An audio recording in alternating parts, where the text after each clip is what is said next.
Hello दोस्तों, नमस्कार। मैं भी एक आप सभी का बहुत बहुत स्वागत करता हूं आपके अपने इस यूट्यूब परिवार में। तो आप सब कैसे हैं? उम्मीद करता हूं आप सब अच्छे होंगे और आप सभी की एसएससी जीडी 2026 एग्जाम की तैयारी बहुत ही शानदार तरीके से चल रही होगी। तो साथियों, आखिरकार इस क्लास में एसएससी जीडी एग्जाम के लिए सिलेक्शन का पिटारा खोल दिया आपके लिए, क्योंकि आज की इस क्लास में 27 अप्रैल वाले पूरे पेपर का हल करने वाले हैं, जिसमें GK, current affair, Hindi, math और रीजनिंग के ऐसे ऐसे क्वेश्चन मिलेंगे जिससे आप सभी का सिलेक्शन हो सके। और इस क्लास से आपको पूरी तरीके से आइडिया मिलने वाले हैं कि आपके पेपर में किस तरह के क्वेश्चन पूछे जा सकते हैं। लेकिन आपको ये क्लास को पूरा देखना है, ये 70 सवाल को आपको अटेम्प्ट करना है। लेकिन आपके पेपर में तो 80 सवाल पूछे जाएंगे, तो फिर हम 70 सवाल क्यों करा रहे हैं? दोस्त मेरे, ऐसे ही वो 70 सवाल है जो कि आपका 27 अप्रैल से लेकर 30 मई तक पेपर होने वाले। हर तरह के क्वेश्चन आपको इस क्लास में मिलने वाले। एक पूरे एक महीने का ये क्लास होने वाले हैं, जैसे कि आपको जिस लेवल के सवाल पूछेंगे सारे लेवल के प्रश्न आपको इस क्लास में मिलने वाले हैं। बस आपको ये 70 सवाल को देखना है। वो 10 सवाल तो हम किसी भी क्लास में करा देंगे, आपको बता देंगे। लेकिन दोस्त मेरे, हम आप सभी से प्लीज़ रिक्वेस्ट करेंगे कि आपको अपने परीक्षा हॉल में जाने से पहले ये 70 सवाल को तैयार करना है, सारे टाइप को देखना है अच्छी तरीके से। एक ही आप सभी से हम रिक्वेस्ट करेंगे, ठीक है? और ट्राई करिएगा कि जीके, हिंदी, मैथ, रीजनिंग में 70 सवाल में से कम आप 45 सवाल खुद से सही करें, ठीक है? और हर एक सवाल पे 0.25 का नेगेटिव मार्किंग भी रहेगा, इसे आप ध्यान रखिएगा, ठीक है मेरे दोस्त? तो आज की इस क्लास में फुल ओरिजिनल क्वेश्चन पेपर का सॉल्यूशन की हम लोग शुरुआत करेंगे बहुत ही शानदार तरीके से। तो चलिए इस पेपर का हल करते हैं। लास्ट में आप सभी से हम स्कोर पूछेंगे कि आप सभी का कितना स्कोर रहा, ठीक है? देखिए, भारत में तीसरी पंचवर्षीय योजना 1961 से लेकर 1966 तक चला था। तो इसका मुख्य फोकस क्या था? भारत में तीसरी पंचवर्षीय योजना का मुख्य फोकस क्या था? तो कृषि में सुधार था। पहले का सी ऑप्शन बिल्कुल राइट आंसर हो जाएंगे। नेक्स्ट अगला सवाल देखिए, क्वेश्चन नंबर सेकेंड को। कप्तान रूप सिंह स्टेडियम में पहला क्रिकेट वनडे किसके बीच खेला गया था? कप्तान रूप सिंह स्टेडियम में पहला क्रिकेट वनडे किसके बीच खेला गया था? तो ये स्टेडियम ध्यान रखिएगा एमपी में है, जो कि भारत बनाम वेस्टइंडीज के बीच मैच खेला गया था 1988 में। ये वर्ष भी याद रखिएगा। तो इस सवाल का डी ऑप्शन बिल्कुल राइट आंसर हो जाएंगे। नेक्स्ट अगला सवाल देखिए, क्वेश्चन नंबर थर्ड को। घाटमपुर ताप विद्युत परियोजना कहाँ स्थित है? घाटमपुर ताप विद्युत परियोजना ये किस राज्य में स्थित है? तो ये उत्तर प्रदेश में स्थित है। बी ऑप्शन बिल्कुल राइट आंसर हो जाएंगे। नेक्स्ट अगला सवाल देखिए, क्वेश्चन नंबर 4 को। भारत ने 2025 में निम्नलिखित में से किस प्रतीक के सबसे बड़े मानव निर्माण के लिए एक नया गिनीज वर्ल्ड रिकॉर्ड बनाया? ये करंट अफेयर के इंपॉर्टेंस वाले भाई। तो भारत ने 2025 में किस प्रतीक के सबसे बड़े मानव निर्माण के लिए एक नया गिनीज वर्ल्ड रिकॉर्ड बनाया? तो भाई अशोक चक्र बनाया था। तो बी ऑप्शन बिल्कुल राइट आंसर हो जाएंगे। नेक्स्ट अगला सवाल देखिए, क्वेश्चन नंबर 5 को। यूनेस्को की विश्व धरोहर स्थल कुतुब मीनार ये कहाँ पर स्थित है भाई? यूनेस्को की विश्व धरोहर स्थल कुतुब मीनार ये कहाँ पर स्थित है? तो ये दिल्ली शहर में स्थित है। डी ऑप्शन बिल्कुल राइट आंसर हो जाएंगे। नेक्स्ट अगला सवाल को देखिए, क्वेश्चन नंबर 6 को। भारत द्वारा आच्छादित पृथ्वी सतह का कितना प्रतिशत है? भारत द्वारा आच्छादित पृथ्वी सतह का कितना प्रतिशत है? तो 2.4% है। ऑप्शन बिल्कुल राइट आंसर है। अगला सवाल देखिए, क्वेश्चन नंबर 7 को। मतदान की आयु को किस वर्ष में 21 वर्ष से घटाकर 18 वर्ष कर दिया गया? यदि आप सभी से संशोधन पूछेगा तो किस संशोधन के तहत मतदान की आयु को 21 वर्ष से घटाकर 18 वर्ष कर दिया गया? तो आप क्या बताएंगे? 61वें संशोधन अधिनियम के तहत। तो मतदान की आयु को 1989 में किया गया था भाई, जो कि 21 वर्ष से घटाकर 18 वर्ष कर दिया गया। तो इस सवाल का बी ऑप्शन बिल्कुल राइट आंसर है। और आप सभी से 101वें का भी पूछ सकता है भाई, जिसमें जीएसटी सुधार के लिए पेश किया गया था, ठीक है? 101वें संविधान संशोधन अधिनियम के तहत। और आगे बढ़ने से पहले सबसे पहले आप सभी को ये सिलेक्शन वाले प्रश्नों को तैयार करना है मेरे दोस्त, क्योंकि जीडी एग्जाम यदि आप सभी को एक सीट सुनिश्चित करना है तो आप सभी को एसएससी के नए पैटर्न पे ये जीके जीस पूरा कंप्लीट पढ़ना है। स्टैटिक जीके पूरा कंप्लीट पढ़ना है भाई। स्टैटिक जीके का तो अलग से हम आप सभी को 28 से 50 क्वेश्चन प्रोवाइड करने जा रहे हैं। इंग्लिश प्लस हिंदी के सारे question chapter wise detail solution के साथ आपको प्रोवाइड करेंगे। करंट अफेयर पूरा 1 साल का आप सभी को मिल जाएगा।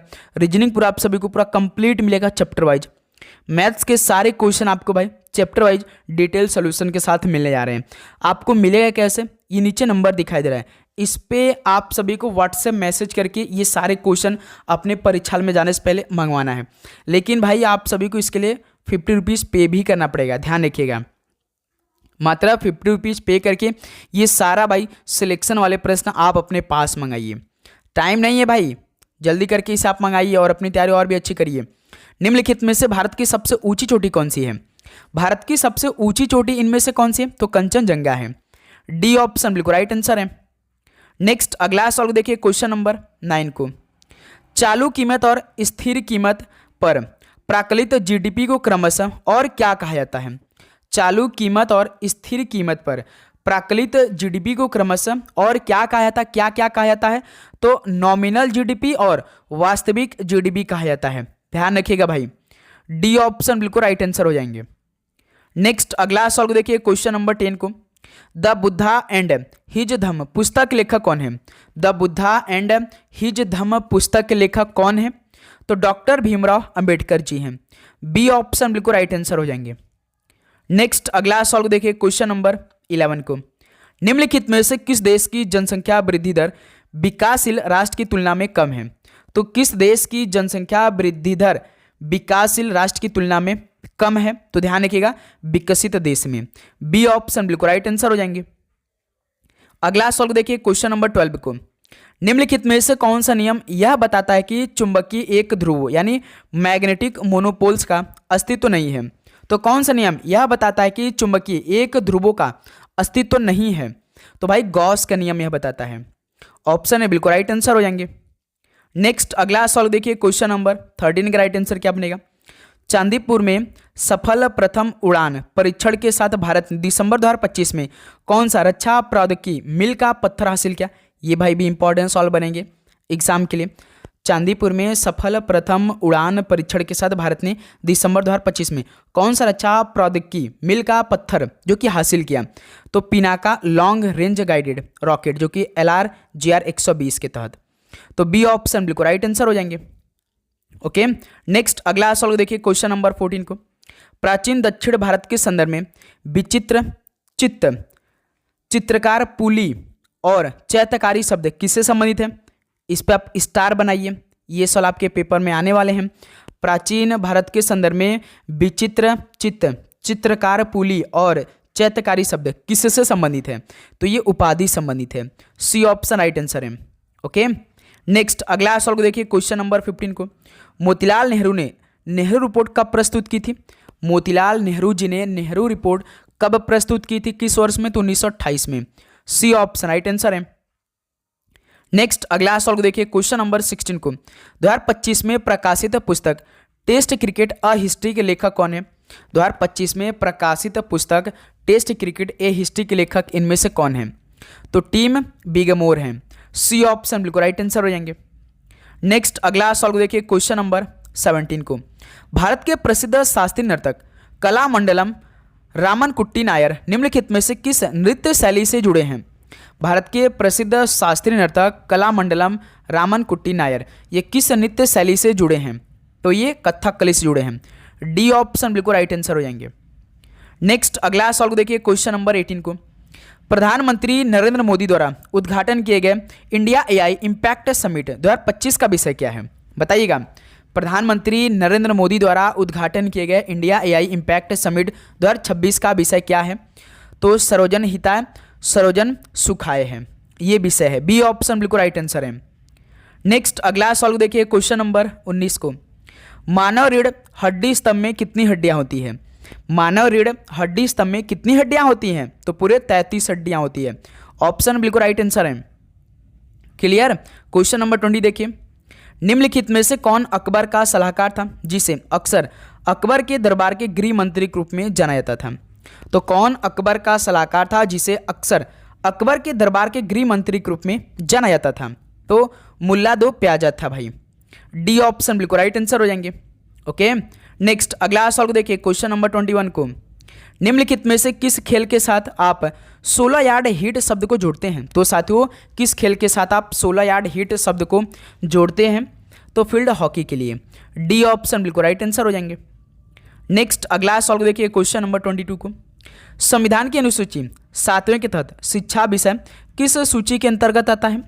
संविधान की अनुसूची 7वें के तहत शिक्षा विषय किस सूची के अंतर्गत आता है?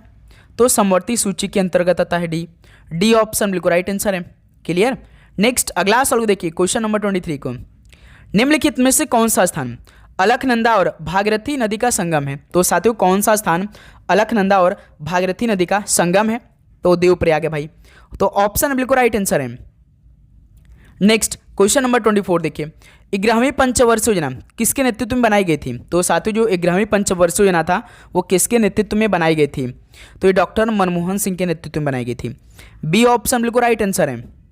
क्लियर। नेक्स्ट अगला सवाल देखिए क्वेश्चन नंबर 25 को। T20 क्रिकेट के इतिहास में 700 विकेटों का मील का पत्थर तक पहुंचने वाले पहले गेंदबाज कौन बने? T20 क्रिकेट के इतिहास में 700 विकेटों का मील का पत्थर तक पहुंचने वाले पहले गेंदबाज कौन बन गए? तो भाई ध्यान रखिएगा, ये मोस्ट इंपॉर्टेंट सवाल है। राशिद खान बने हैं जो कि अफगानिस्तान के स्पिन गेंदबाज भाई। क्वेश्चन नंबर 26 देखिए। खिलाफत आंदोलन कहाँ शुरू हुआ था? खिलाफत आंदोलन तो ये तो शुरुआत हुआ था लखनऊ शहर से। सी ऑप्शन राइट आंसर है। नेक्स्ट अगला सवाल देखिए क्वेश्चन नंबर 27 को। दिल्ली सल्तनत का चांदी का टंका सबसे पहले किसके द्वारा जारी किया गया था? दिल्ली सल्तनत का जो चांदी का टंका सबसे पहले किसके द्वारा जारी किया गया था? तो इल्तुतमिश के द्वारा जारी किया गया। बी ऑप्शन बिल्कुल राइट आंसर है। नेक्स्ट अगला सवाल देखिए क्वेश्चन नंबर 28 को।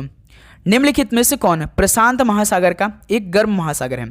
प्रशांत महासागर का एक गर्म महासागर इनमें से कौन सा है? तो कुरोशियो करेंट है जो कि प्रशांत महासागर का एक गर्म महासागर है। तो ऑप्शन बिल्कुल राइट आंसर है। ओके। नेक्स्ट क्वेश्चन नंबर 29 देखिए। निम्नलिखित में से कौन सी नदी हिमालय में उत्पन्न नहीं होती है? इनमें से कौन सी नदी हिमालय में उत्पन्न नहीं होती भाई? तो नर्मदा नदी है। नर्मदा नदी तो आप जानते हैं कि मध्य प्रदेश के अमरकंटक पठार से होती है। सी ऑप्शन बिल्कुल राइट आंसर हो जाएंगे। क्लियर। नेक्स्ट अगला सवाल को देखिए क्वेश्चन नंबर 30 का राइट आंसर क्या बनेगा?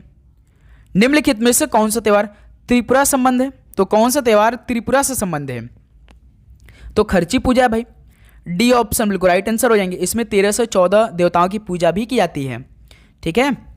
नेक्स्ट अगला सवाल को देखिए क्वेश्चन नंबर 31 को। आप देखिए 30 सवाल भाई आपका जीके कंप्लीट हुआ। तो बताइए आप सभी कितना स्कोर है? देखिए भाई हम 20 सवाल में जीके को पूरा कंप्लीट नहीं कर सकते, इसलिए भाई हम अधिक से अधिक क्वेश्चन को देखेंगे जब ओरिजिनल पेपर का सोल्यूशन करेंगे तो। ठीक है। देखिए जो हमें सबसे इंपॉर्टेंट क्वेश्चन लग सकता है भाई हम वो क्वेश्चन ऐड कर देते हैं। ये नहीं कि हम आपको केवल 20 सवाल कराएं, 20 सवाल से होगा नहीं, क्योंकि भाई हमें सिलेक्शन लेना है इस बार। ओके मेरे दोस्त। और आप चैनल पर नए हैं तो चैनल को सब्सक्राइब करने बाद नोटिफिकेशन को ऑन कर लीजिए भाई आप लोग, क्योंकि क्लास अपलोड हो तो पहला नोटिफिकेशन आप सभी के पास पहुंचे। ठीक है। तो आप जरूर से जरूर नोटिफिकेशन को ऑन करके रखिए। यस का विलोम क्या होगा भाई? तो यस का विलोम तो अपयश होगा। सी ऑप्शन बिल्कुल राइट आंसर है। नेक्स्ट अगला सवाल देखिए क्वेश्चन नंबर 32 को।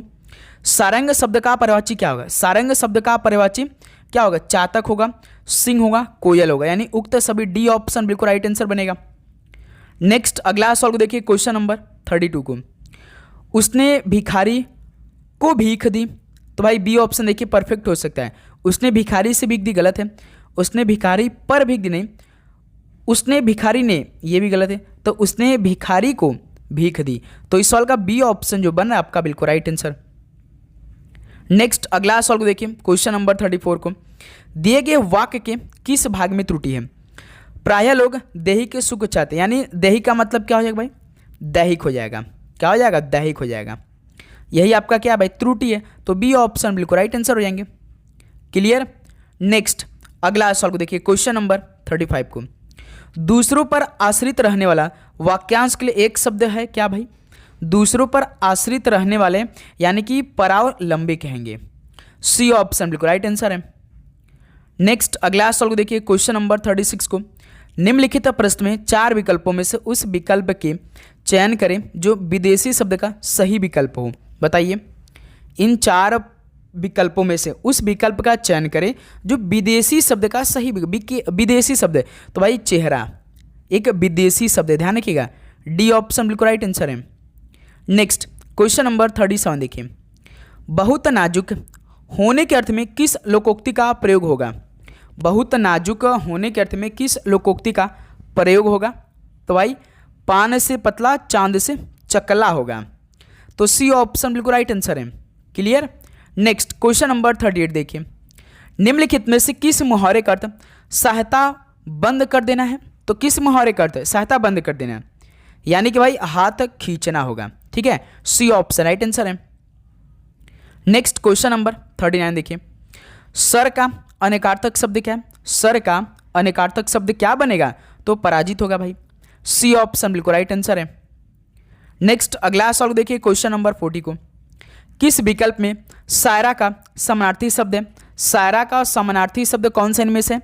तो कवित्री। भाई ध्यान रखिए, ये भी इंपॉर्टेंट सवाल है।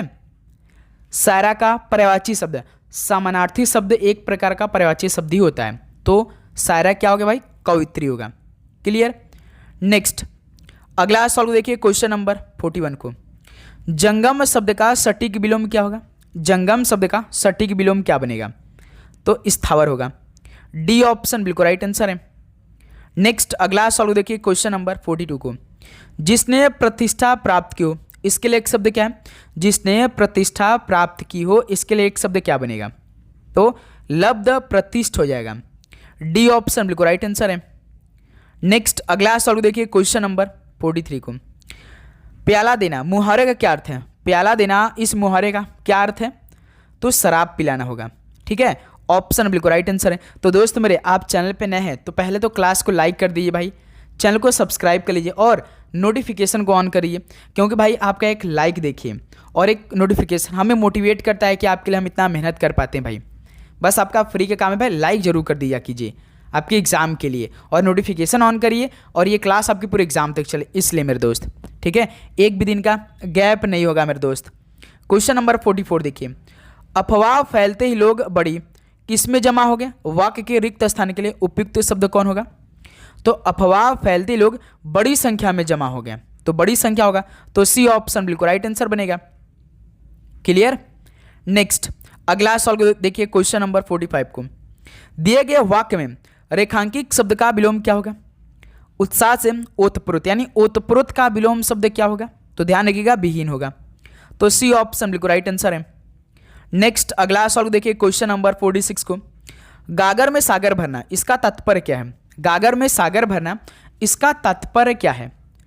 तो सीमित परिवेश में असीमित ज्ञान देना, तो इस सवाल का सी ऑप्शन बिल्कुल राइट आंसर है। नेक्स्ट अगला सवाल देखिए, क्वेश्चन नंबर 47 को, अनेकार्थक शब्द पानी के लिए निम्न में से गलत विकल्प का चयन कीजिए। अनेकार्थक शब्द है पानी, इसके लिए गलत विकल्प का चयन करना है, तो क्या होगा भाई? तो इज्जत होगा, देखिए चमक होगा, जल होगा, लेकिन संजीवनी ये नहीं होगा भाई, तो सी ऑप्शन बिल्कुल राइट आंसर है। क्लियर। नेक्स्ट अगला सवाल देखिए, क्वेश्चन नंबर 48 को, निम्नांकित में अशुद्ध वाक्य कौन सा है? नौजवान युवकों को आगे आना चाहिए। भाई यहाँ पे नौजवान शब्द है, हमेशा याद रखिए, जो यहाँ पे नौजवान है, नौजवान शब्द के साथ बहुवचन रूप से में क्या होगा? युवाओं होगा भाई। क्या होगा? युवाओं होगा, युवकों नहीं होगा, युवाओं होगा। तो यहाँ पे नौजवान युवाओं को आगे आना चाहिए, ये होगा परफेक्ट, यानी कि अशुद्ध वाक्य पहला ही ऑप्शन हो जाएगा। बच्चे छत पर उछल कूद रहे हैं, ठीक है, शहर भर में अफवाह तेजी से फैल गई, उसने मेरी बात ध्यान से सुनी, यानी भाई ये तीनों ऑप्शन तो ठीक है, लेकिन अशुद्ध वाक्य कौन सा है? पहला ऑप्शन, तो बिल्कुल राइट आंसर बनेगा। क्लियर, ध्यान रखिएगा। नेक्स्ट अगला सवाल देखिए, क्वेश्चन नंबर 49 को, जो लोग समय का ख्याल नहीं रखते उनकी की जाती है, जो लोग समय का ख्याल नहीं रखते उनकी क्या की जाती है? आप जानते हैं भाई, निंदा की जाती है, तो डी ऑप्शन बिल्कुल राइट आंसर है। नेक्स्ट अगला सवाल देखिए, क्वेश्चन नंबर 50 को, उद्धव का लेन न माधव का देन, इस लोकोक्ति का अर्थ क्या है? उद्धव का लेन न माधव का देन, इस लोकोक्ति का अर्थ क्या है? तो याद रखिएगा, किसी से कोई वास्ता न रखना है, तो ऑप्शन इस सवाल का बिल्कुल राइट आंसर है। नेक्स्ट अगला सवाल को देखिए, क्वेश्चन नंबर 51 को, निम्नलिखित में से कौन सा विकल्प है? विदेशी शब्द नहीं है, तो साथियों कौन सा विकल्प है? विदेशी शब्द नहीं है, आपसे बताएंगे, तो ध्यान रखिएगा। खिड़की, जैसे देखिए चाकू तो भाई तुर्की शब्द है, कौन सा है? चाकू तुर्की है, ध्यान रखिएगा। और जो पपीता है, पपीता याद रखिएगा पुर्तगाली है, पपीता गमला, ये दोनों कौन से शब्द भाई? पुर्तगाली हैं, ठीक है, कौन से शब्द भाई? ये पुर्तगाली हैं। तो कौन सा विदेशी शब्द नहीं, खिड़की विदेशी शब्द नहीं है भाई, ध्यान रखिएगा। तो डी ऑप्शन बिल्कुल राइट आंसर हो जाएंगे। क्लियर। नेक्स्ट अगला सवाल को देखिए 52 को। रोहन अपनी बहन सीमा से बहुत प्रेम करता है, तो रेखांकित वाक्य में संज्ञा क्या होगा? प्रेम का मतलब क्या हो जाएगा भाई? भाववाचक, भाव पैदा करता है ना, तो डी ऑप्शन बिल्कुल राइट आंसर बनेगा। क्लियर। ये मोस्ट इंपॉर्टेंट सवाल है भाई, ध्यान रखिएगा। नेक्स्ट अगला सवाल देखिए क्वेश्चन नंबर 53 को। अन्योन्य श्रित वाक्यांश के लिए एक शब्द क्या होगा? अन्योन्य श्रित वाक्यांश के लिए एक शब्द क्या होगा? तो ध्यान रखिएगा, एक दूसरे पर आश्रित होना होगा, तो बी ऑप्शन बिल्कुल राइट आंसर हो जाएंगे। नेक्स्ट अगला सवाल को हल करिए क्वेश्चन नंबर 54 को। अब देखिए दोस्त, में रीजनिंग के सवाल है। रीजनिंग के जितने भी सवाल कराएंगे आपको तैयार करना है मेरे दोस्त, एक भी सवाल आपको छोड़ना नहीं है रीजनिंग और मैथ के। जैसे कि पहला प्रश्न देखिए, कथन और निष्कर्ष का दिया है। कथन आप सभी को बनाना है। जब भी कथन और निष्कर्ष का सवाल है तो सबसे पहले आप सभी को कथन का डायग्राम बना लेना है। जैसे कि सभी गुलाब कमल हैं, यानी जो सभी गुलाब हैं, गुलाब को हम जी से लिख रहे हैं, सभी गुलाब क्या है? फल हैं, तो फल को हम यप से लिख रहे हैं। क्लियर। दूसरा का कथन देखिए, सभी फल वृक्ष हैं, सभी जो ये फल हैं क्या भाई? वृक्ष हैं, तो वृक्ष को हम भी से लिख दे रहे हैं। क्लियर। ये हमारा कथन बन के तैयार है। अब निष्कर्ष देखिए क्या निकल रहा है, क्या सभी वृक्ष गुलाब है? देखिए आप ध्यान से डायग्राम के अकॉर्डिंग, क्या सभी वृक्ष गुलाब है? क्या सभी वृक्ष है? क्या सभी वृक्ष गुलाब है कि सभी गुलाब फल है या सभी फल वृक्ष है? अपने से बताइए, आप लोग सोचिए।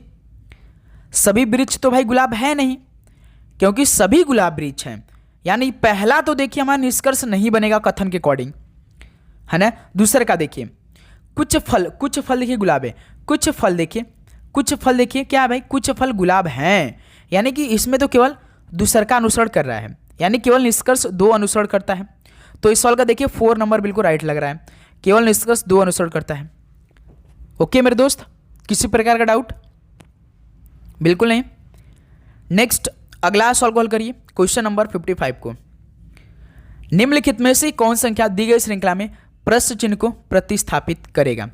32, 35 प्रश्नवाचक चिन्ह, 47, 56, 67। इसको हल करिए भाई आप लोग। तो 32, 35 प्रश्नवाचक चिन्ह, 47, 56, 67 क्या बनेगा बताएंगे आप लोग? 32 से 35 यानी इसमें कुछ ऐड किया भाई +3। अभी देखिए 47 से 56 अभी प्रश्नवाचक चिन्ह, इसको छोड़ा हमने। 47, 56 यानी +9, 56 से 67 यानी इसमें +11। 2 का पेयरिंग चला है क्या भाई? चेक कर लेते हैं। यदि 3, 9, 11 इसमें हुआ है, यानी 3, 3, 6, 3, 9, 2, 11, 3, 5 कर लेते हैं भाई। 35 में 5 जोड़े तो 40, 40 में देखिए 7, 47। अब देखिए क्लियर हुआ, यानी कि देखिए 32 में पहले से 3 जोड़ा 35, 35 में 5 जोड़ेंगे तो यहाँ पे 40 हो जाएगा। 40 में देखिए यहाँ पे 7 जोड़ेंगे तब जाके 47 होगा। 47 से 56 यानी 47 में +9 को जोड़ेंगे तब 56 बनेगा। 56, 67 +11 क्लियर होगा कि नहीं? +3, +5, +7, +9, +11 यानी इस प्रश्न चिन्ह के स्थान पे 40 नंबर आएगा। तो इस सवाल का डी ऑप्शन बिल्कुल राइट आंसर बनेगा। क्लियर भाई? चलिए नेक्स्ट अगला सवाल कॉल करिए क्वेश्चन नंबर 56 का राइट आंसर क्या निकल के आएगा? देखिए E गुणा F का अर्थ है, E जो है F की पत्नी है, E प्लस F का अर्थ है E जो F का भाई है, E भाग F का अर्थ है E जो F का पति है, E माइनस F का अर्थ है E जो है F का पुत्र है। तो व्यंजक G गुणा H plus I minus J भाग K में J जो है H से किस प्रकार सम्मिलित है? तो दोस्त मेरे J जो है ना वो H से केवल किस प्रकार सम्मिलित है, लेकिन पूरा आपको हम बताएंगे। आप पेपर में कैसे सवाल को हल करेंगे। जब इस तरह का सवाल आए पेपर में तो आप कुछ करिएगा मत। जैसे G इंटू H है, समीकरण को बस देखिए। जैसे अब इंटू का मतलब देखिए प्रश्न में दिया क्या है। पहला लाइन देखिए E इंटू F का अर्थ है कि E जो F की पत्नी, तो यहाँ पे H की पत्नी कौन हो जाएगी भाई? H की पत्नी G हो जाएगी। फिर प्लस H है तो I को लिखिए। अब प्लस का मतलब देखिए E प्लस F का अर्थ है E जो F का भाई, तो यहाँ पे I का भाई कौन हो जाएगा? I का भाई H हो जाएगा। ठीक है। फिर उसका देखिए माइनस J है, तो माइनस का मतलब देखिए प्रश्न में क्या दिया? E माइनस F का अर्थ है E जो है F का पुत्र, तो यहाँ पे J का पुत्र कौन होगा? I होगा। ठीक है। फिर उसका देखिए भाग K है, तो भाग का मतलब E भाग F का अर्थ है E जो F का पति है, तो यहाँ पे K का पति कौन हो जाएगा? J हो जाएगा। ये समीकरण बन के तैयार हो चुका है। अब आप सोचेंगे लास्ट वाला कौन होगा, इसको अपने आप को मान लीजिए, यानी मैं हो गया, मेरे पति, यानी हम कोई गर्ल्स है भाई, तभी तो हमारे पति जे हैं, ठीक है, हमारे पति जे हैं, जे के पुत्र आई, यानी हमारे पति के पुत्र, यानी हमारे पुत्र, हमारा भाई कोई लड़का है भाई, भाई के को हमने अपने आप को माना है, हमने अपने आप को माना है, तो ये जे जो है हमारे पति है, ठीक है, हमारे पति के पुत्र यानी हमारे लड़का, और हमारे लड़का का भाई यानी हमारे दोनों बेटे हैं, हमारे बेटी की पत्नी जी है। सवाल देखिए क्या पूछा है, सवाल पे केवल हमें देखना है जे का यच से, जे का यच से, भाई भाई तो लगे, यानी क्या लगेगा भाई, पुत्र लग सकता है क्या, कि पिता, पिता लगेगा, क्योंकि भाई देखिए यच तो एक बेटा है, लेकिन जे जो है उसके पापा है, यानी हमारे पति हैं, यानी हमारे बेटे, हमारा क्या लगेगा, वो पुत्र ही तो लगेगा, यानी बी ऑप्शन बिल्कुल राइट आंसर बनेगा। पुत्र नहीं भाई, वो तो पुत्र, लेकिन यच से किस प्रकार से, तो पिता संबंधित है भाई, यच से पूछा है ना, तो पिता है भाई, ठीक है, जे यच से किस प्रकार से, तो पिता संबंधित है। अब जाकर ऑप्शन बिल्कुल राइट आंसर है। क्लियर हुआ कि नहीं भाई? किसी भी सवाल में आपको डाउट है तो कमेंट बॉक्स में तुरंत बताइए, बेहिचक डाउट लेकर आप मत चलिएगा भाई, यही आप सभी से हम रिक्वेस्ट करेंगे। क्लियर? नेक्स्ट अगला सवाल को देखिए, क्वेश्चन नंबर 57 को, एक निश्चित कुट भाषा में इफ यू आर को गो सो एल यू के रूप में कुटबद्ध किया जाता है, वेयर आर यू को सो एल यू जी ए के रूप में कुटबद्ध किया जाता है, तो उस भाषा में वेयर के लिए कुट क्या होगा? तो दोस्त मेरे आप सभी से वेयर का कोड पूछा गया है, सिंगल वेयर का कोड पूछा गया ना, तो आप क्या करेंगे, जब सिंगल पूछे तो कॉमन हम चेक करते पहला देखिए इफ़ यू आर है, दूसरा का वेयर आर यू है, इसमें कॉमन नहीं मिला, तो कॉमन नहीं मिला इसका मतलब कि जिसमें वेयर रहेगा उसी में हमारा आंसर होगा, यानी हमारा आंसर इसका जो कोड है वेयर आर यू गो में इसी में होगा, यस ओ एल यू जी ए में, इसमें हमारा कोड नहीं मिलेगा क्योंकि इसमें वेयर नहीं है, जो पहला है गो सो एल यू में, तो देखिए गो को काट दीजिए भाई क्योंकि इसमें गो है, सो है इसमें भी सो काट दीजिए, अब एल यू है एल यू काट, बच रहा कौन सा जी ए, तो देखिए वेयर का कोड क्या होगा, जी हो जाएगा, यही आपका आंसर हो जाएगा। क्लियर हो गया भाई? तो ऐसे आप सवालों को हल करेंगे। यहां तक आप सभी को किसी प्रकार का डाउट बिल्कुल नहीं? चलिए नेक्स्ट अगला सवाल कॉल करिए, क्वेश्चन नंबर 58 को, निम्नलिखित समीकरण को गणितीय रूप से सही बनाने के लिए इसमें कौन से गणितीय चिन्हों को आपस में बदला जाना चाहिए? ये जैसे कि ये समीकरण दिया है 252 हमें आंसर लाना है, यानी 252 बराबर 252, LHS बराबर LHS करना पड़ेगा, वो भी ऑप्शन का मदद लेकर। तो पहला ऑप्शन को हम उठाएंगे, भाग और प्लस को बदलेंगे, ठीक है। तो चलिए भाई पहला ऑप्शन को उठाते हैं, भाग और प्लस को बदलते हैं। 135 भाग है तो भाग की जगह प्लस रखेंगे, 15 के बाद देखिए गुणा है तो गुणा को एज इट इज रहने देंगे, 54 का देखिए प्लस है तो प्लस को भाग में बदलना है, तो 6 माइनस 18, इसको हल करके हमें 252 लाना है, तो इसमें बॉर्डर स्कीम लगा दीजिए। यहाँ से 135 प्लस 15 गुणा 6 का भाग 54 में देंगे, यानी 6 9 54 हो जाएगा, माइनस 18, ठीक है।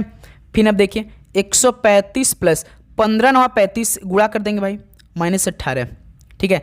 135 कितना हो जाएगा, 270 में से 18 घटा देंगे, कितना हो जाएगा भाई, 252 तो हो जाएगा। देखिए 252 लाना था, 252 आ गया, यानी पहला ही ऑप्शन हमारा राइट आंसर हो जाएगा।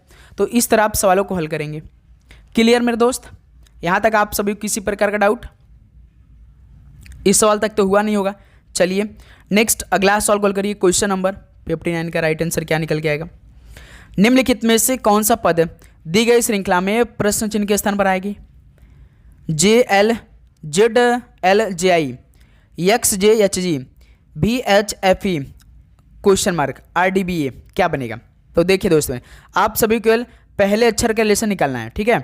तो यहाँ पे Z है, X है, ठीक है, फिर उसके बाद V है, इसका कोड करते हैं, Z होता 26, X होता 24, ठीक है, और V होता 22, 26 से 24 माइनस 2, 24 22 माइनस 2, तो 22 में से 2 घटा देंगे 20, 20 पे कौन आता T से देखिए कौन सा ऑप्शन, 3 ऑप्शन भाई, हमारा आंसर T से मिलेगा।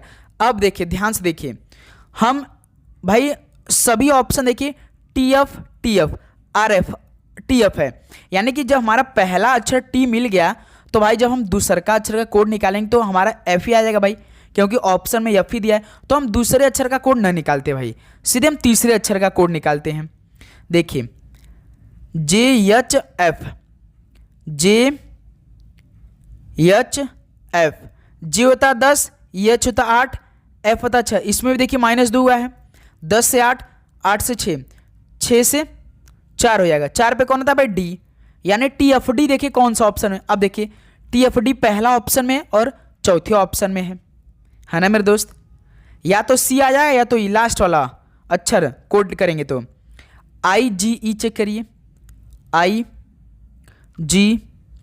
I 9, G 7, E 5, 9 में 7 -2, 7 में से 5 -2, 5 में से 2 3, 3 पे कौन है C, तो TFDC देखिए पहला ऑप्शन मिल गया ना मेरे दोस्त, यानी 59 का ऑप्शन बिल्कुल राइट आंसर हो जाएंगे। आपको पेपर में ऐसे ही हल करना है। बाई चांस आपका भाई एग्जाम में यदि हर एक ऑप्शन कॉमन इस्तेमाल हो गया, मतलब कि अलग अलग मिल गया, तो समझिए कि आपको पहले ही अक्षर से हल करने पर आपका आंसर मिल जाएगा। ठीक है भाई, नेक्स्ट अगला सॉल्व करिए क्वेश्चन नंबर 60 को। 5 व्यक्ति हैं ABCD और E एक वृत्ताकार मेज के चारों ओर केंद्र के सम्मुख बैठे हैं। जैसे एक वृत्ताकार में जैसे है, इसमें 5 व्यक्ति बैठे हैं, 1 2 3 4 5। तो साथियों अब देखिए पहला लाइन को पढ़िए, C जो है D और A का निकटतम पड़ोसी नहीं है। सवाल बोल दिया है, पहला लाइन देखिए D और A का निकटतम पड़ोसी नहीं है C जो है ना वो D और A का निकटतम पड़ोसी नहीं होना चाहिए। यानी मान के चलिए कि D और C यहाँ पे नहीं रहेगा, कहीं इधर रहेगा भाई, है ना। यानी कि मेरे दोस्त C को कहीं अलग बैठाना पड़ेगा, क्योंकि भाई यदि मान के चलिए हम D को यहाँ बैठा रहे, A को यहाँ बैठा रहे, लेकिन इसका निकटतम पड़ोसी C यहाँ पर नहीं होना चाहिए, तो हम मान के चलते हैं C को यहाँ बैठा दिए अपने आप पहला लाइन के अकॉर्डिंग। फिर देखिए B जो है वो E के बाएं से दूसरे स्थान पे है। ठीक है, अब ये भी देख लिए भाई A जो है E के दाएं से दूसरे स्थान पे है, A जो है E के दाएं से दूसरे स्थान पे है। तो हम ऐसा काम करते हैं, यहाँ से चेक करते हैं, एक सेकंड भाई, हम ऐसा काम करते हैं E को हम यहाँ बैठा कर E के दाएं से दूसरे स्थान पे A को बैठा देते हैं, A यहाँ जाता है। अब देखिए अब C बचा, एक D बचा, एक B बैठा है। तो सवाल बोला था ना कि B जो है E के बाएं से। अब देखिए यदि हम दोस्त मेरे E के बाएं से दूसरे स्थान में B, तो B को हम यहाँ बैठा देंगे।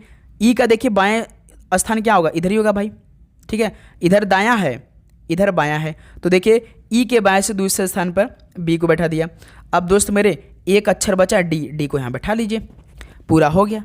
सवाल क्या पूछा, D के ठीक दाएं कौन बैठा, तो D के ठीक राइट साइड में A बैठा है, यानी इस सवाल का B ऑप्शन A बिल्कुल राइट आंसर हो जाएंगे। सवाल कंप्लीट हुआ। इसी तरह आपके पेपर में सवाल आएंगे भाई, ध्यान रखिएगा। ओके, चलिए नेक्स्ट अगला सवाल को देखिए, क्वेश्चन नंबर 61 को। ये जो सवाल हल कर दिया भाई, उसको हम मान जाएंगे कि आपका पेपर में सवाल गलती नहीं होगा, कन्फर्म है, 110% आपका कभी गलत नहीं होगा पेपर में सवाल, यदि आपने इसे हल कर दिया तो। बताइए, देखिए यदि 21, 49, 14 और 159, 169, 146 है, तब 56, 44 में A का मान क्या है? बताइए आप लोग, आप सभी बताएंगे कि इसमें आंसर क्या बनेगा, सभी बताएंगे ईमानदारी के साथ, प्योर बताइए कितना आंसर आएगा। तो दोस्त मेरे इसमें जानते हैं क्या दिमाग लगाया है, बताएं हम आपको। देखिए जैसे पहला आपका क्या दे, 21 ब्रैकेट में 49 बंदे 14, इसको हल करना है। तो साथियों देखिए इसमें क्या दिमाग लगाया, जैसे कि अभी देखिए पहली संख्या 21 है, 21 फिर लास्ट संख्या 14 है, तो इसमें माइनस करिए। अब इसका स्क्वायर कर दीजिए, 21 में से 14 घटाएंगे कितना आएगा, 7, 7 का स्क्वायर कितना, 49 होगा। यानी कि पहली संख्या माइनस तीसरी संख्या का स्क्वायर करके बीच वाली संख्या लाया है। देखिए पहली संख्या 21 है, तीसरी की संख्या 14 है, तो 21 में से 14 घटाएंगे 7, 7 का स्क्वायर कितना होता, 49 होता है। क्लियर। उसी प्रकार दूसरा का देखिए, 159 ब्रैकेट 169 है, फिर 146 है। अब आप 159 में से 146 को माइनस करिए और इसका स्क्वायर कर दिए। 159 में से 146 घटाएंगे तो 13 आएगा ना, 13 का स्क्वायर कितना होता, आपको याद होगा 169 होता है। देखिए बीच में 169 दिया है, यानी कि अब जो 56A 44 है, इसमें A का मान क्या होगा, 56A 44। तो आप क्या करेंगे, पहली संख्या 56 माइनस तीसरी की संख्या 44, इसमें से माइनस करिए और स्क्वायर करिए। 56 में से 44 घटाएंगे 12। 12 के स्क्वायर कितना होता है मेरे दोस्त? 12 के स्क्वायर कितना होता है? 144। यानी इस सवाल में ए का स्थान क्या होगा? 144, जो कि पहला ऑप्शन बिल्कुल राइट आंसर हो जाएंगे। अब बताइए दोस्त, किसी प्रकार का डाउट इस सवाल में आप सभी को? किसी प्रकार को तो बताइए। बिल्कुल नहीं। चलिए दोस्त मेरे, नेक्स्ट अगला सवाल करिए, क्वेश्चन नंबर 62 को। मैथ का सवाल भाई, मैथ में आप सभी गलती नहीं होना चाहिए। किसी मूलधन पर 6% की वार्षिक दर से 3 वर्ष की अवधि के लिए साधारण ब्याज 576 है, तो मूलधन रुपीज में ज्ञात कीजिए। मूलधन यानी प्रिंसिपल आप सभी से पूछ रहा है भाई। फॉर्मूला क्या होता है? एसआई का फॉर्मूला क्या होता है? Principal into rate into time बटे में 100। हमेशा याद रखिएगा, रेट जो होता है ना वो परसेंटेज में रहता है, और एसआई जो होता है कभी कभी एसआई, लेकिन जो प्रिंसिपल होता है, प्रिंसिपल सबसे अधिक नंबर में होता है। मूलधन याद रखिएगा प्रिंसिपल ही होता है, लेकिन आप सभी से इसमें मूलधन पूछ ही दिया है। साधारण ब्याज दिया है यानी एसआई दिया, यानी सिंपल इंटरेस्ट 576 दिया है, तो फॉर्मूला में रख दीजिए जो जो दिया है भाई। एसआई देखिए 576 दिया है, प्रिंसिपल पूछा, रेट हमने आपको बताया कि हमेशा परसेंटेज में बताया जो कि 6 दिया है। टाइम देखिए 3 वर्ष दिया है, कभी 3 दे देगा, कभी 10 देगा, कभी 2 देगा, कभी 1। हाँ, लेकिन महीना देगा तो आप सभी को 12 से भाग करना पड़ेगा, क्योंकि साल में 12 महीने होते हैं। साल में बदलने के लिए आप सभी को 12 से भाग करना पड़ेगा, जब महीना दे तब समय में। अब इसको आपको हल करना है, कितना आंसर आएगा? तो दोस्त मेरे आप ऐसा करिए ना, ये जो 6 और 3 है इसको हम डायरेक्ट क्या 18 लिख सकते हैं क्या? बताइए, सोचिए आप लोग। यदि हम 6 का 3 में मल्टीप्लाएंगे तो 18 आएगा ना, तो हम क्या करते हैं यहाँ पे 6 × 3 ना करके डायरेक्ट हम भाई क्या कर देते हैं, यहाँ पे 18 लिख देते हैं। 6 3 का मल्टीप्लाएंगे तो तभी 18 आएगा। अब देखिए ये 18 कम 18, अब इसका भाग करा दिए 576 में, तो 18 3 54, 18 3 54, 57 में से 54 घटाएगा 3, 36, 18 36, यानी 32 बार में कटेगा। तो यहाँ से पी के वैल्यू कितना आ जाएगा? अभी 32 जो वो 100 से गुणा करा देगा तो कितना हो जाएगा? 32 हो जाएगा। तो मूलधन रुपीज में कितना होगा? 32 रुपया होगा। दिया है कि नहीं भाई? डी ऑप्शन दे रखा है, तो ये हमारा ऑप्शन भी हो जाएगा राइट आंसर। ओके दोस्त मेरे, किसी प्रकार का डाउट यहाँ तक आप सभी को? बिल्कुल नहीं। चलिए अगला सवाल कॉल करिए, क्वेश्चन नंबर 63 को। यदि A1 राशि A2 से 19 गुना अधिक है तो A2 राशि A1 राशि से कितने प्रतिशत कम है? बताइए भाई। तो यदि A1 राशि A2 से 19 गुना अधिक है तो A2 राशि A1 राशि से कितने प्रतिशत कम है? बताइए, सोचिए, समझिए, परखिए, इसका आंसर दीजिए। यदि भाई A1 राशि जो है वो A2 से 19 अधिक है, मान के चलते A1 A2 है, ठीक है, A1 A2 है, तो यदि A1 राशि A2 से 19 अधिक है, A1 राशि जो है ना वो A2 से 19 अधिक है, A2 से 19। यदि हम A2 को 1 मान लेते हैं तो भाई A1 कितना होगा? 20 होगा, क्योंकि A2 से 19 गुना अधिक है। तो दोस्त मेरे A2 राशि जो है, A2 राशि जो A1 राशि से कितने प्रतिशत कम है? 19 कम है। किससे कम है भाई? A1 से कम है। मल्टीप्लाई 100, 20 पंजे 100, 19 पचे 95%। तो A2 राशि A1 राशि से कितने प्रतिशत कम है? 95%, जो कि पहला ऑप्शन बिल्कुल राइट आंसर हो जाएंगे। क्लियर मेरे दोस्त? चलिए नेक्स्ट अगला सॉल्व कॉल करिए, क्वेश्चन नंबर 64 को।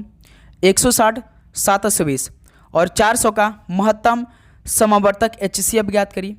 बताइए दोस्त मेरे, 160 का, 720 का, 400 का महत्तम समावर्तक HCF क्या होगा? जब भी भाई आप सभी सवाल पूछे ऑप्शन को चेक करिए। देखिए पहला ऑप्शन 20 है, 20 के 160 को पूरी तरीके से भाग कर देगा, बिल्कुल करा देगा। 720 भी पूरी तरीके से भाग करा देगा, 400 भी पूरी तरीके से 20 से भाग करा देगा। पहला ऑप्शन तो पूरी तरीके भाग करा देगा भाई, कंप्लीट है, शेषफल कुछ भी नहीं बचेगा। 40 देखिए, 40 मेरे दोस्त वही ऑप्शन देखेंगे जो तीनों को पूरी तरीके से भाग करे, 160 को, 720 को, 400 को। देखिए 400 तो कटेगा नहीं भाई, 40 तो देखिए केवल 400 काटेगा और इसको काटेगा भाई, 40 भी तो काट रहा है, 40 भी तो कट रहा है मेरे दोस्त, 40 भी काटेगा ना। 4 चौका 16, 18 चौ 72, 4 धाम बिल्कुल 40 भी काट देगा भाई ये तो। इन तीनों को 80 काटेगा क्या? 80 भी देखिए काट देगा, 8 दूना 16 20 बार में, 8 9 72, 90 बार में, 8 पन्ने 40, 50 बार में, यानी 80 भी काटेगा।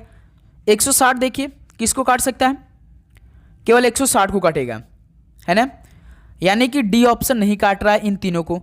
लेकिन मेरे दोस्त जो 20 है, जो 40 है, जो 80 है, ये तीनों काट रहे हैं। HCF का फुल फॉर्म क्या होता है, हाईएस्ट कॉमन फैक्टर, यानी जिसका हाईएस्ट कॉमन फैक्टर रहेगा वही आंसर होगा। तो 20 40 80 में सबसे बड़ा नंबर कौन है, 80 है, यानी कि 160 7 820 400 में कौन सबसे बड़ा, यानी HCF क्या होगा, 80 होगा, यानी इस सवाल का सी ऑप्शन राइट आंसर होगा। हमेशा याद रखिएगा, HCF पूछे और आपको इस तरह का सवाल दे तो आप देखिए काटेगा 3 4 ऑप्शन, लेकिन जो सबसे बड़ा नंबर रहेगा वही आंसर होगा। जैसे 20 भी देखिए इन तीनों काटा, 40 भी इन तीनों काटा, 80 भी काटा, लेकिन जो सबसे बड़ी संख्या 80 वही आंसर होगा भाई, हाईएस्ट कॉमन फैक्टर बनेगा। क्लियर भाई, ध्यान रखिएगा आप लोग। नेक्स्ट 65 का देखिए, ए का 50%, ए का 50% जो कि बी के 80% के बराबर है, तो 100 से 100 कैंसिल हो जाएगा, 0 से 0 कैंसिल हो जाएगा। क्लियर मेरे दोस्त, तो यहाँ से a बाई बी कितना हो जाएगा, 8/5। तो a और b का अनुपात क्या होगा बताइए, a और b का अनुपात, तो गुरुजी a देखिए 8 है, b 5 है, तो 8:5 है, तो डी ऑप्शन बिल्कुल राइट आंसर बन रहा है भाई। ये तो बहुत आसान सवाल हो गया। क्लियर। नेक्स्ट अगला सवाल को देखिए, क्वेश्चन नंबर 66 को, 1/3, 2/3, 2/9, 3/12 HCF, यानी मौसम पर HCF ज्ञात क्या होगा। जब भी भाई LCM का यानी भिन्न का HCF पूछे तो सबसे पहले ऊपर का HCF निकाल लीजिए। हमेशा याद रखिएगा, जब भी HCF पूछे तो सबसे पहले ऊपर का HCF नीचे का LCM, यदि LCM पूछेगा तो ऊपर का LCM नीचे का HCF, बस इतना काम करना है। तो ऊपर का HCF कितना होगा, 1 2 2 3 का HCF कितना होगा, 1 होगा। 3 3 9 12 का LCM कितना होगा, 36 होगा। तो इसका HCF क्या होगा, 1/36, जो कि सी ऑप्शन बिल्कुल राइट आंसर हो जाएंगे। क्लियर मेरे दोस्त, हमेशा याद रखिएगा। नेक्स्ट अगला सॉल्व कॉल करिए, क्वेश्चन नंबर 67 को, 300 वस्तुओं का विक्रय मूल्य 500 वस्तुओं के क्रय मूल्य के बराबर है, तो हानि या लाभ प्रतिशत ज्ञात कीजिए। तो सर जी 300 वस्तुओं का विक्रय मूल्य यानी सेलिंग प्राइस 500 वस्तुओं के कास्ट प्राइस के बराबर है, तो हानि या लाभ प्रतिशत कितना। हानि या लाभ पूछा, ध्यान रखिएगा, है ना, ये ध्यान रखिएगा। तो दोस्त मेरे ऐसा काम करते, ये 00 कैंसिल होगा, यहाँ से 3SP बराबर 5CP हो जाएगा, तो यहाँ से SP बराबर में CP हो जाएगा, तो कितना हो जाएगा 5/3, यानी कोई सामान हम 3 का खरीद रहे हैं 5 में बेच रहे हैं, तो यानी 3 का सामान कितना हो जाएगा, 2 से बेच रहे हैं, 2 का लाभ हुआ है, यानी कितना हो जाएगा बताएंगे आप सभी लोग। तो 3 जो है वो 100 काटेंगे 33, यानी 66 हो जाएगा भाई। 33 का मल्टीप्लाई करेंगे तो 2 से, तो 66 समथिंग होगा, यानी 66.2/3%, यानी इस सवाल का बी ऑप्शन बिल्कुल राइट आंसर बनेगा। क्लियर। किसी प्रकार का डाउट बिल्कुल नहीं साथियों, मैथ में किसी प्रकार का डाउट हो तो कमेंट सेक्शन में पूछ लीजिएगा। नेक्स्ट अगला सवाल को देखिए, क्वेश्चन नंबर 68 को, प्रथम 9 अभाज्य संख्याओं का औसत ज्ञात कीजिए। प्रथम 9 अभाज्य संख्या का औसत कितना होगा। पहले अभाज्य संख्या 2 3 5 7। अभाज्य संख्या वो संख्या होती है जो केवल एक और अपने आप से कटती है, हमेशा याद रखिएगा, ठीक है।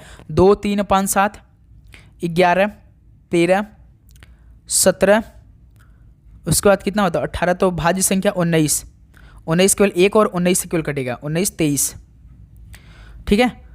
1 2 3 4 5 6 7 8 9, इतनी अभाज्य संख्या हो गई। प्रथम 9 अभाज्य संख्या 2 से लेकर 23 के बीच तक होती है। औसत कैसे निकालेंगे, सभी को जोड़ना पड़ेगा भाई। 2 3 5 5 5 10 10 7 17 17 11 28 28 13 41 41 17 58 58 और 19 77 77 23 100 टोटल कितना 9 से भाग करना पड़ेगा, कितना आएगा 100/9 का मतलब कितना होता है 11 से 1/9 होता है कि नहीं भाई। ऑप्शन में देखिए उसी तरह दिया है 11 से 1/9, डी ऑप्शन। आप हल करते हैं ना भाई, 11 99 99 100 100/9 आ जाएगा, तो इस सवाल का डी ऑप्शन बिल्कुल राइट आंसर बनेगा। क्लियर। नेक्स्ट अगला सॉल्व कॉल करिए, क्वेश्चन नंबर 69 को, निम्नलिखित समीकरण में यदि आई का अर्थ भाग है, जे का अर्थ गुणा है, के का अर्थ माइनस है और एल का अर्थ प्लस है, तब प्रश्नवाचक के स्थान पर क्या आएगा। बताइए क्या बनेगा सॉल्व का राइट आंसर। देखिए पहले हम समीकरण को बना लेते हैं। 448 आई है, आई का अर्थ क्या है, भाग है, तो आई की जगह हम भाग रख देते हैं, ठीक है। एल है, एल का अर्थ प्लस है, एल आपका 17, के है, के का अर्थ क्या है, माइनस है, के की जगह -12 है। 12 के बाद देखिए जे है, जे का अर्थ क्या है, गुणा है, प्रश्न में देखते रहिए, जे का अर्थ गुणा है तो जे की जगह हम गुणा 6। एल का अर्थ क्या, एल का अर्थ प्लस, तो एल की जगह हम प्लस रख देते हैं 19। समीकरण बनकर तैयार है। इसमें बॉर्डरमास की नेम लगा दीजिए। 8 का भाग 448 में कितना, 8 पंजे 40, 8 छंग 48 यानी 56 बार में, प्लस 17। अब ये 12 गुणे 6 तो कितना हो जाएगा, 12 छंग 72 हो जाएगा, ये प्लस 19 हो जाएगा। क्लियर, चेक करते रहिए। फिर उसका देखिए ये प्लस 56 है, ये प्लस 17 है, ये प्लस 19 है, तीनों को जोड़िए कितना आएगा, 17 और 19 कितना होता है, 36। 36 और 56 कितना हो जाएगा मेरे दोस्त, 6 6 12 यानी 92 हो जाएगा। 92 से 72 को माइनस करिए, 20 आ जाएगा। कितना आसान सवाल भाई, 69 का बी ऑप्शन बिल्कुल राइट आंसर हो जाएंगे। क्लियर, चलिए नेक्स्ट और लास्ट सवाल हल करिए। उस विकल्प का चयन कीजिए दो तीसरे पद से उसी प्रकार संबंधित है जिस प्रकार से पहला पद दूसरे पद से संबंधित है। ए बी का रिलेशन एनओ से, तो के एल का रिलेशन क्या बनेगा। तो साथियों ये सवाल आपके लिए होमवर्क रहेगा। इस सवाल का राइट आंसर आप कमेंट बॉक्स में हमें बताएंगे।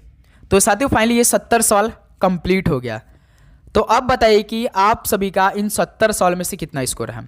पहले एक करके हम आपको बता देते हैं भाई। ये ए बी का रिलेशन जैसे एनओ है तो आप कैसे इसे हल करें। जैसे ए 1 होता है, एन 14 होता है, बी 2 होता है तो ओ 15। देखिए 114 तो इसमें प्लस 13 हुआ, 2 से 15 तो इसमें प्लस 13 है, इसमें प्लस 13 का रिलेशन लगाए। तो आप सभी को के एल का कोड करके प्लस 13 करके आपको अक्षर बताना है हमें, ठीक है।